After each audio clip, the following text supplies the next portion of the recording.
بسم اللہ الرحمن الرحیم۔ تو اس سے پہلے آپ نے کیا پڑھا کہ حضور صلی اللہ علیہ وسلم کو عرب والے دعوی نبوت سے پہلے کیا کہا کرتے تھے، یعنی جب آپ صلی اللہ علیہ وسلم نے نبوت کا دعویٰ نہیں کیا تھا اس وقت آپ کو کیا سمجھا جاتا تھا اور کیا لقب آپ کو دیا گیا تھا، ان تمام چیزوں کا ذکر کیا گیا۔ ٹھیک ہے، اب یہاں پہ سوال قائم کیا جا رہا ہے کہ اس بات کی دلیل کیا ہے کہ حضرت محمد صلی اللہ علیہ وسلم تمام پیغمبروں سے رتبے میں بڑے ہیں۔ ٹھیک ہے، یعنی اوپر کیا کہا گیا تھا کہ اس بات کی کیا دلیل ہے کہ محمد صلی اللہ علیہ وسلم پچھلے پیغمبروں میں سب سے آخری نبی ہیں، تو اس کی دلیل کیا دی گئی کہ انا خاتم النبیین لا نبی بعدی کہہ کر کے آپ صلی اللہ علیہ وسلم نے اس بات کی مہر لگا دی کہ میں آخری نبی ہوں اور میرے بعد کوئی بھی نبی نہیں آئے گا۔ اور اللہ تبارک و تعالی نے بھی قرآن پاک کے اندر خاتم النبیین کا ذکر فرمایا، اور دوسری جگہ کیا ارشاد فرمایا اللہ نے، الیوم اکملت لکم دینکم واتممت علیکم نعمتی ورضیت لکم الاسلام دینا، یعنی آج ہم نے تمہارے اوپر تمہارے لیے دین کو کامل کر دیا، اپنی رحمت تمہارے اوپر پوری کر دی اور تمہارے لیے دین اسلام پسند کیا۔ ٹھیک ہے، اب یہاں پہ کیا سوال کیا جا رہا ہے کہ اب بتائیے کہ اس بات کی کیا دلیل ہے کہ محمد صلی اللہ علیہ وسلم تمام پیغمبروں سے رتبے میں بڑے ہیں۔ اسی کا جواب دیا جا رہا ہے کہ حضور صلی اللہ علیہ وسلم کا تمام پیغمبروں سے افضل ہونا قرآن مجید کی کئی آیتوں سے ثابت ہوتا ہے، اور خود حضور پاک صلی اللہ علیہ وسلم نے بھی فرمایا ہے انا سید ولد آدم یوم القیامہ،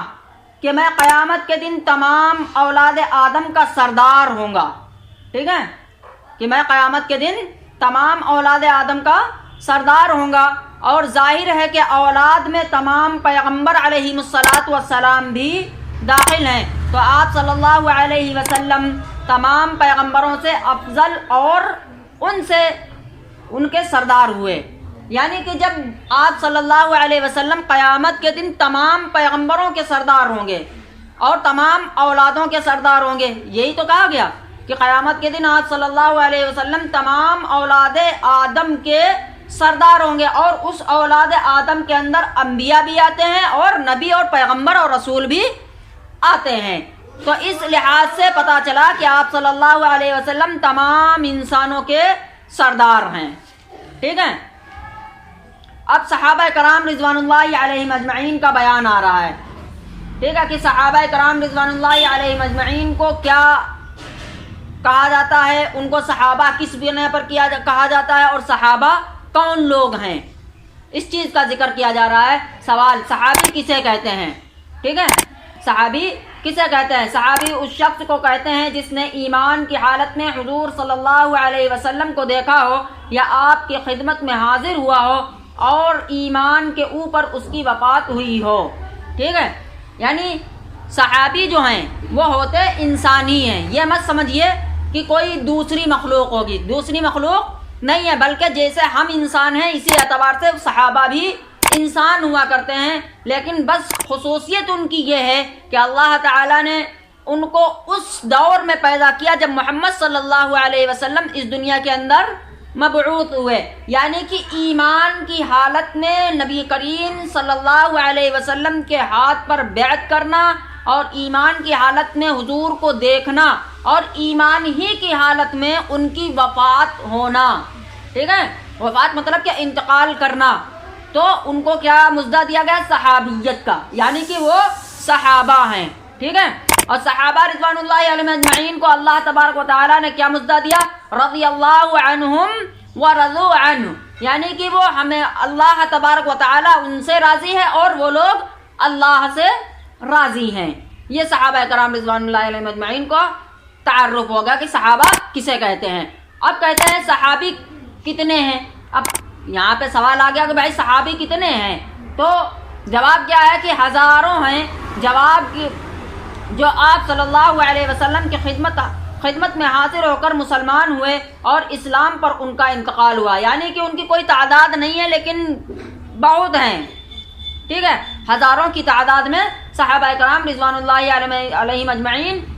صحابی ہیں، ٹھیک ہے، سب صحابی مرتبے میں برابر ہیں یا کم اور زیادہ ہیں؟ یعنی کہ جیسے کہ عام طور سے انسانوں کی زندگی میں تمام لوگ کچھ تو بڑے ہوتے ہیں اور کچھ چھوٹے ہوتے ہیں، ٹھیک ہے، جیسے کہ تمہارے اسکول کے اندر کیا ہے، جو لوگ وہ ٹیچرز ہوتے ہیں تو اس میں ایک پرنسپل ہوتا ہے اور ایک اس میں ہیڈ ہوتا ہے اور ٹیچر ہوتے ہیں، پھر ٹیچروں کا بھی کوئی ہیڈ ہوتا ہے۔ اسی طریقے سے بچوں کے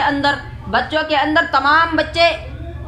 ایک ہی سامان میں ہوتے ہیں، لیکن ان میں ایک مانیٹر بنایا جاتا ہے، یعنی کہ ان سے وہ رتبے میں بڑا ہوا ہوتا ہے۔ اسی اعتبار سے یہاں پہ سوال کیا جا رہا ہے کیا صحابہ کرام سارے کے سارے برابر ہیں یا پھر کچھ مرتبے میں کم اور زیادہ ہیں؟ تو اسی کا جواب دیا جا رہا ہے صحابہ کے مرتبے آپس میں کم یا زیادہ ہیں، لیکن تمام صحابہ باقی امت سے افضل ہیں، یعنی کہ ان کے صحابہ رضوان اللہ علیہ مجمعین کے درمیان میں تو کم اور زیادہ کا فرق ہے، لیکن اس امت یعنی کہ صحابیت کو چھوڑ کر کے جو عوام ہے ان عوام لوگوں میں سب سے بہتر صحابہ ہیں، ٹھیک ہے، سمجھ میں بات آ گئی؟ پھر صحابہ میں سب سے افضل صحابی کون ہے؟ جواب، تمام صحابہ میں 4 صحابی سب سے افضل ہیں۔ اول حضرت ابو بکر صدیق رضی اللہ تعالی عنہ جو تمام امت سے افضل ہیں، دوسرے حضرت عمر فاروق رضی اللہ تعالی عنہ جو ابو بکر رضی اللہ عنہ اور حضرت ابو بکر صدیق کے سوا تمام امت سے افضل ہیں، یعنی حضرت ابو بکر صدیق رضی اللہ تعالی عنہ سب سے زیادہ افضل ہیں، پھر ان کے بعد کون ہے؟ حضرت عمر فاروق رضی اللہ تعالی عنہ، ٹھیک ہے، تمام امت میں افضل ہیں۔ تیسرے حضرت عثمان غنی رضی اللہ تعالی عنہ جو حضرت ابو بکر اور حضرت عمر کے بعد تمام امت میں سب سے افضل ہیں۔ چوتھے حضرت علی رضی اللہ تعالی عنہ جو حضرت ابو بکر، حضرت عمر اور حضرت عثمان کے بعد تمام امت میں افضل ہیں۔ یہی 4 بزرگ حضور صلی اللہ علیہ وسلم کے بعد آپ کے خلیفہ ہوئے، ٹھیک ہے، یعنی کہ سب سے پہلا مقام اور مرتبہ کس کا ہے؟ حضرت آپ صلی اللہ علیہ وسلم کے بعد میں حضرت ابو بکر صدیق رضی اللہ تعالی عنہ، پھر ان کے بعد میں حضرت عمر فاروق رضی اللہ تعالی عنہ، پھر حضرت عثمان غنی رضی اللہ تعالی عنہ اور چوتھے حضرت علی رضی اللہ تعالی عنہ۔ اور یہی لوگ حضور صلی اللہ علیہ وسلم کے وصال کے بعد میں آج صلی اللہ علیہ وسلم کے خلیفہ بھی بنے، ٹھیک، خلیفہ ہونے کا مطلب کیا ہے؟ جواب، حضور صلی اللہ علیہ وسلم کے دنیا سے تشریف لے جانے کے بعد دین کا کام سنبھالنے اور جو انتظامات حضور نے فرمائے تھے انہیں قائم رکھنے میں جو شخص آپ کا قائم مقام ہوا اسے خلیفہ کہتے ہیں۔ خلیفہ کے معنی قائم مقام اور نائب کے ہیں، یعنی کہ جو حضور صلی اللہ علیہ وسلم نے شریعت لاگو کی تھی، جو احکامات لگائے تھے تمام انسانوں کے اوپر، جو دینی مسائل تھے، ان چیزوں کی بقا کے لیے جو لوگ آپ صلی اللہ علیہ وسلم کے قائم مقام ہوئے، ٹھیک ہے، جو لوگ اس چیز کی صلاحیت رکھتے تھے کہ ہم حضور صلی اللہ علیہ وسلم کے بعد میں اس دین کی تبلیغ آگے کر سکتے ہیں، ان لوگوں نے آپ صلی اللہ علیہ وسلم کے بعد میں جو کام سنبھالا ہے ان کو کیا کہتے ہیں؟ خلیفہ، ٹھیک ہے۔ حضور صلی اللہ علیہ وسلم کی وفات کے بعد تمام مسلمانوں کے اتفاق سے حضرت ابو بکر صدیق رضی اللہ تعالی عنہ حضور صلی اللہ علیہ وسلم کے قائم مقام بنائے گئے، یعنی جب آپ صلی اللہ علیہ وسلم اس دنیا سے وصال کر گئے تو سارے کے سارے اس وقت کے جو مسلمان تھے، اس وقت کے جو صحابہ کرام تھے، ان لوگوں کی رائے کے مطابق حضرت ابو بکر صدیق رضی اللہ تعالی عنہ کو پہلا خلیفہ اور نائب بنایا گیا، ٹھیک ہے، پھر بنایا گیا، اس لیے ان کو خلیفہ اول کہتے ہیں، ٹھیک ہے۔ ان کے بعد حضرت عمر فاروق رضی اللہ تعالی عنہ دوسرے خلیفہ ہوئے، ان کے بعد حضرت عثمان غنی رضی اللہ تعالی عنہ تیسرے خلیفہ ہوئے، ان کے بعد حضرت علی چوتھے خلیفہ ہوئے۔ ان چاروں کو خلفائے اربع اور خلفائے راشدین، سمجھیں، خلفائے راشدین 4 یار بھی کہتے ہیں، ٹھیک، ان چاروں کو خلفائے اربع اور خلفائے راشدین اور 4 یار بھی کہتے ہیں، کیونکہ یہ حضور صلی اللہ علیہ وسلم کے بعد میں پوری کمان مذہب اسلام کی ان لوگوں نے سنبھالی۔